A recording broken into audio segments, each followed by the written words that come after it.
So this is Nothing Phone 1 and this is Samsung A52s 5G. By the way, आप में से काफी सारे लोग सोच रहे होंगे A53 से क्यों नहीं करा, तो A52s लव है हमारा। और इस वीडियो को इजी करने के लिए हमने 3 पार्ट में डिवाइड करा है।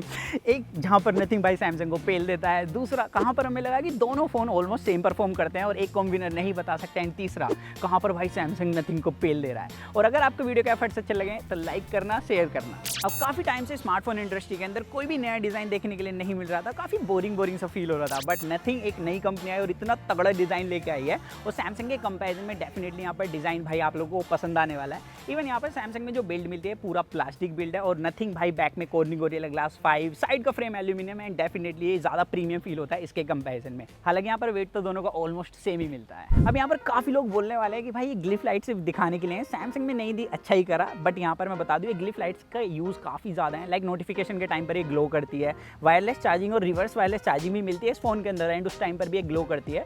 और ऐसे छोटे छोटे फीचर्स इसके अंदर दिए गए ना जो प्रीमियम फील कराते हैं फोन को सैमसंग के कंपैरिजन में। बाकी नीचे की तरफ ये वाली जो आप एलईडी देख रहे हो ना, ये भी ग्लो करती है जब आप फोन को चार्जिंग पे लगाते हो। अब प्रीमियम फील कराने से मतलब क्या है, लाइक इसके अंदर ऐसे छोटे छोटे टच दिए गए ना। फॉर एग्जांपल इसके हैप्टिक्स की बात करूँ तो सैमसंग के कंपैरिजन में फार बेटर है। यहाँ पर जो इनकी हैप्टिक्स की इंटीग्रेशन है ना, लाइक कैमरा यूआई के अंदर साउंड के साथ जो हैप्टिक मिलते हैं, और भी जगह जगह पर जब आपको वेरिएशन के साथ हैप्टिक्स मिलते हैं ना, वो काफ़ी ज़्यादा प्रीमियम फील कराते हैं, बिल्कुल फ्लैगशिप लेवल के। इवन इसके अंदर भी ओलेड पैनल है और इन डिस्प्ले फिंगरप्रिंट सेंसर है। और सैमसंग कहाँ गया हमारी जेब में ये रहा। और इन दोनों के अंदर डिस्प्ले फिंगरप्रिंट सेंसर है, बट नथिंग की जो रिकॉग्निशन है और स्पीड है वो फार बेटर है सैमसंग के कंपैरिजन में। और नथिंग के पास 33 वोट की एडवांटेज भी है। सैमसंग 25 वोट की फास्ट चार्जिंग के साथ आता है, बट इसके साथ चार्जर मिलता है, नथिंग के साथ नहीं मिलता। और हाँ, सैमसंग के कंपैरिजन में इसके स्पीकर ज़्यादा लाउड और बेसी भी हैं। तो यही कुछ एडवांटेज थी नथिंग के पास सैमसंग के कंपैरिजन में। बाकी मुझे जहाँ पर लगता है कि दोनों में फीचर्स ऑलमोस्ट सेम मिलते हैं, उसकी बात कर लेते हैं। लाइक दोनों के पास जो वाईफाई कनेक्टिविटी है वाईफाई 6 की मिलती है, दोनों के अंदर 5G नेटवर्क्स भी सेम है। इवन 4G कैरियर एग्रीगेशन भी दोनों का ऑलमोस्ट सेम परफॉर्म करता है। एंड आपके भाई ने ना दोनों फोन को 100% चार्ज करा था, and side by side equal test करा, और दोनों के अंदर मेरे को बैटरी ड्रॉप भी ऑलमोस्ट सेम मिला है। तो मैं ये चीज कह सकता हूँ कि दोनों का बैटरी बैकअप भी आपको ऑलमोस्ट सेम मिलने वाला है। बाकी एक जगह जहां पर मैं ये नहीं बोल सकती कि एक विनर है, वो है इन दोनों का OS। नथिंग के अंदर आपको नथिंग OS मिलता है, जिसको हम बोल सकते हैं स्टॉक एंड्रॉइड या MyUX भी बोला जा सकता है, विद लेस फीचर्स। बात तो सही है। अब माना कि नथिंग के पास एक्स्ट्रा ब्लोटवेयर नहीं है, साथ ही इसके पास एक्स्ट्रा फीचर्स भी नहीं है। जैसे कि स्क्रीनशॉट आप सिर्फ इसमें बटन से ले सकते हो, कोई दूसरा तरीका अभी तक नहीं मिलता। और एंड्रॉइड 12 का मेन फीचर आप नोटिफिकेशन पैनल से किसी भी ऐप का माइक और कैमरे का ऐसे डिनाई कर सकते हो, वो भी इसके अंदर अभी तक मिस है।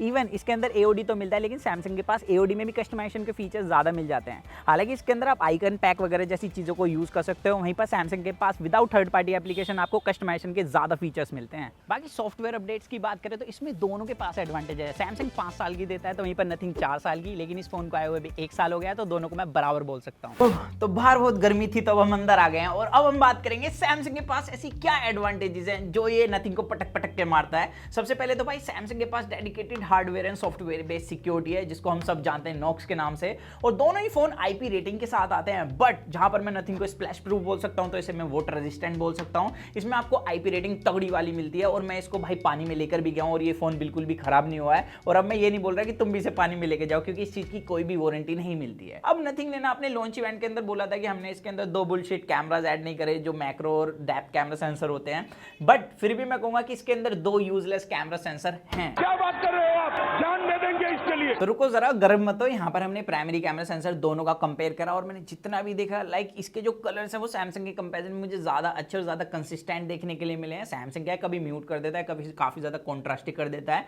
इवन इसकी डायरेक्ट सनलाइट के अंदर जो कलर्स हैं वो बहुत ही कमाल के हैं। हालांकि इसके अंदर डिटेल्स कम देखने के लिए मिलती हैं। और डिटेल से याद आया कि यहाँ पर अगर आप लो लाइट के अंदर इससे फोटो कैप्चर करोगे ना, तो सैमसंग के कंपैरिजन में काफी कमजोर है, लेकिन नाइट मोड लगाते ही भाई ये सैमसंग को पीछे कर देता है। तो इसका प्राइमरी कैमरा सेंसर मेरे को काफी अच्छा लगा, बस लो लाइट में थोड़ा सा काम करने की जरूरत है। और यहाँ पर अगर वीडियोस की बात करें तो दोनों में OIS दिया गया, और वीडियो स्टेबलाइजेशन दोनों की अच्छी है, 1080p 30 FPS में भी, 60 में भी, और 4K 30 में भी। बट यहाँ पर कलर्स की बात करूँ तो इसके कलर्स मुझे 1080p में भी अच्छे नहीं लगे, ना ही यहाँ पर 4K में, क्योंकि 4K में तो ऐसा लगता है जैसे आप होली खेल के आए हो, मतलब पूरा स्किन टोन रेड हो जाएगा, जैसे आप नहाकर भी नहीं आए हो कलर लगवा के। बाकी जिन 2 यूजलेस कैमरा सेंसर की मैं बात कर रहा था, उनकी बात करते हैं। इसमें जो ultra wide angle camera sensor दिया है ये वर्स्ट है 30,000 रुपीज में। जितने फोन मैंने आज तक यूज करे हैं, हर एक सिचुएशन के अंदर मैंने सैमसंग से कंपेयर करा, और देख सकते हैं रिजल्ट्स।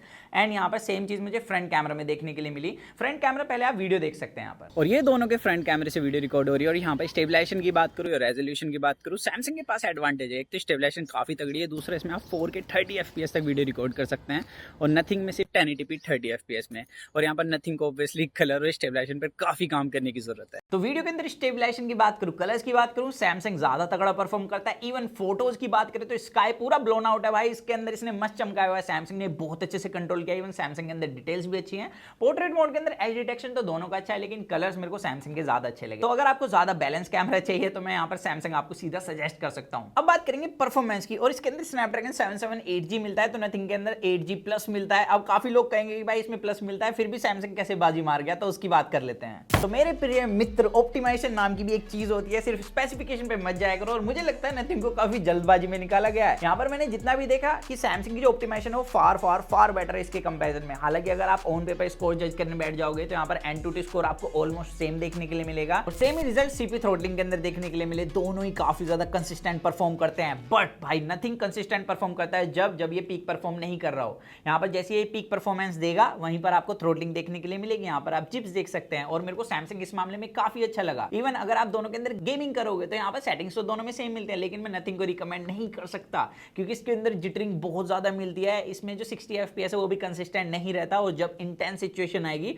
वहां पर तो इसकी परफॉर्मेंस बहुत ही ज्यादा बेकार है, आपको सामने वाला गोली मार देगा। और इतिहास में पहली बार मैं दो फोनों के बीच में सैमसंग के फोन को सजेस्ट कर सकता हूं गेमिंग के लिए, और ये फोन जैम है सैमसंग की तरफ से। इवन इसमें 3.5mm जैक का गड्ढा भी है भाई, जो आपको नथिंग के अंदर नहीं मिलता। एंड यहाँ पर दोनों के अंदर जो 120 हर्ट्ज का पैनल है ना, इसके अंदर लाइटर यूआई है, नथिंग ओएस जो स्टॉक है, इसकी वजह से थोड़ा सा कभी कभी स्नैपी फील होता है सैमसंग के कंपैरिजन में। लेकिन यहीं तक बात नहीं थम जाती है, लाइक ये अभी न्यू यूआई है, इसकी वजह से इसके अंदर जिटरिंग बहुत ज्यादा मिलती है, और कभी कभी चलाते हुए हैंग ही हो जाता है। और सैमसंग के अंदर मुझे ऐसी कोई भी प्रॉब्लम अभी तक नोट नहीं हुई है। पहले इसमें थोड़ी सी जिटरिंग आई थी अपडेट से, लेकिन अपडेट के बाद उसे फिक्स कर दिया गया है। तो यहाँ पर सैमसंग अपडेट के मामले में भाई जाना जाता है। अब एक चीज की और हाइप मचाई हुई थी नथिंग ने, नो चिन नो चिन नो चिन, और यहाँ पर भाई अगर मैं इसकी चिन को कंपेयर करूँ सैमसंग से तो भाई हाँ ये कम है, लेकिन ऐसे तो भाई सैमसंग के अंदर जो पंच होल है ये भी छोटा देखने के लिए मिलता है नथिंग के कंपैरिजन में। तो ऐसे तो सैमसंग भी अपना प्रमोशन कर सकता है, तो ये चीज हमारे लिए इतना मैटर नहीं करती जितना क्वालिटी मैटर करती है। यहाँ पर अगर मैं बात करूँ, दोनों के अंदर OLED पैनल है full HD plus HDR10+ certification के साथ। एंड नो डाउट यहाँ पर जो नथिंग की डिस्प्ले है ये काफी ज्यादा नेचुरल और बैलेंस कलर दिखाती है, लेकिन ये भाई काफी ज्यादा वार्म भी डिस्प्ले है। मतलब ऐसा लगता है इसके अंदर ट्रू टोन ऑन कराओ मैंने हर टाइम, काफी ज्यादा येलो येलो मेरे को कलर्स देखने के लिए मिलते हैं इसके अंदर। और सैमसंग के पास जो कलर्स है वो भी काफी ज्यादा पंची है, और मैं जितना भी देखा है लोगों को पंची कलर पसंद है, और मेरे को यहाँ पर सैमसंग की डिस्प्ले के कलर ज्यादा अच्छे लगे हैं, और डिटेल्स भी। इवन यहाँ पर अगर मैं आउटडोर पीक ब्राइटनेस की बात करूँ तो नथिंग की जो आउटडोर पीक ब्राइटनेस है वो वर्स्ट है इस प्राइस रेंज के अंदर। इवन ये चीज आपको इंडोर भी नोटिस हो जाएगी। तो ये चीज तो कही जा सकती है कि भाई फ्लैगशिप डिस्प्ले को मिड रेंज ने इस बार बीट कर दिया है। तो अभी के टाइम पर अगर आप मुझसे पूछे दोनों में से कौन सा फोन लोगे, तो बिल्ड और डिजाइन को छोड़कर मैं नथिंग को किसी भी चीज में बेटर नहीं बता सकता सैमसंग के कंपैरिजन में। बाकी आप लोग मुझे बता सकते हैं कि आपको कौन सा फोन ज्यादा अच्छा लगा, मैं तो इसे पिक करूंगा।